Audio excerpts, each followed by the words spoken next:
Okay, so we're going to have a bit of a quick look here at Henry's speech at Act 4, Scene 1, lines 203 to 257. I'm working with an electronic copy here that's a slightly different version to the one that you might have in the Cambridge School Shakespeare edition. So the lines might change unexpectedly to what you're used to, but we'll have a go at it anyway. Basically, in this speech, Henry V reflects on the fact that things aren't so great for the king. And really, the only thing that separates the king from the common person is this superficial ceremony.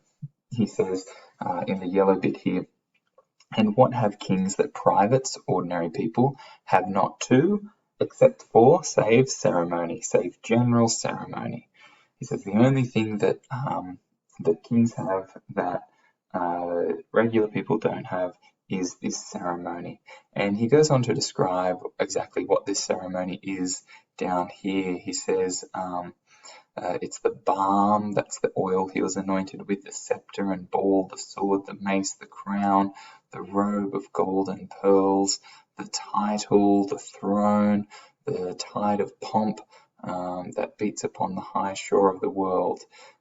He says, no, not all these thrice gorgeous ceremony, not all these laid in a bed majestical, can sleep so soundly as the wretched slave. So he's saying that none of the trappings, none of the ceremony of being a king can allow him to sleep as well as a regular, ordinary person, or even a wretched slave, a woeful, terrible person. He goes on to personify, after the start, he goes on to personify ceremony. He says, and what are you, you idle ceremony? What kind of God are you? What do you want? What are you doing? What is your worth? What is thy soul of adoration there? You are nothing else but place, degree, and form, creating awe and fear in other men. So all you do is make other men fear you, and yet you make me less happy being feared than those who fear me. So actually you put me at a disadvantage to other men. He says, he then goes on to say that ceremony, you're not so great. You can't even fix sickness. He says, oh, be sick, great greatness, and bid thy ceremony give thee cure. He's saying, well, maybe all of the trappings of kingship can make you better, but of course they can't. He says, although you might be able to command the beggar's knee, can you command the health of it? Can you get the health from the beggar? No. That all of humanity is going to suffer sickness at some point, and all of humanity is going to fall and die. Then we get the trappings of what the ceremony is that we just had a bit of a look at.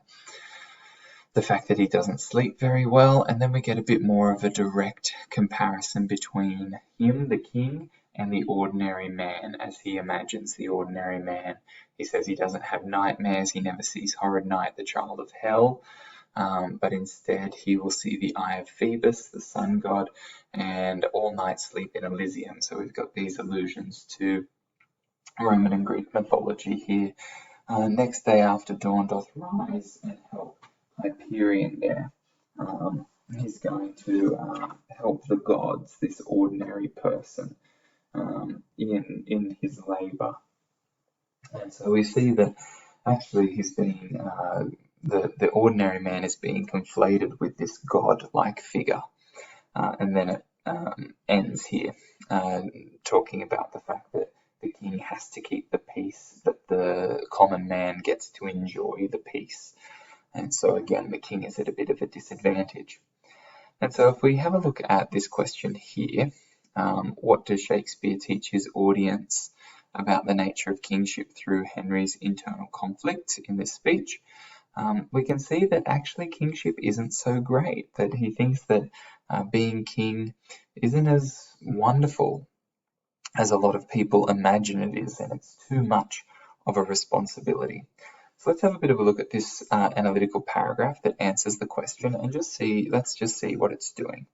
So we start off, we've got our introductory sentence, our topic sentence here. I'm going to highlight that one in yellow. And it's looking at the universal sufferings of humanity. So that's the nature of kingship. okay, through Henry's conflicted reflections on kingship. So that's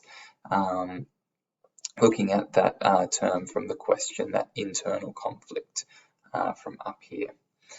Then we see that our quotations are quite short. At times we're only quoting a single word or maybe two words.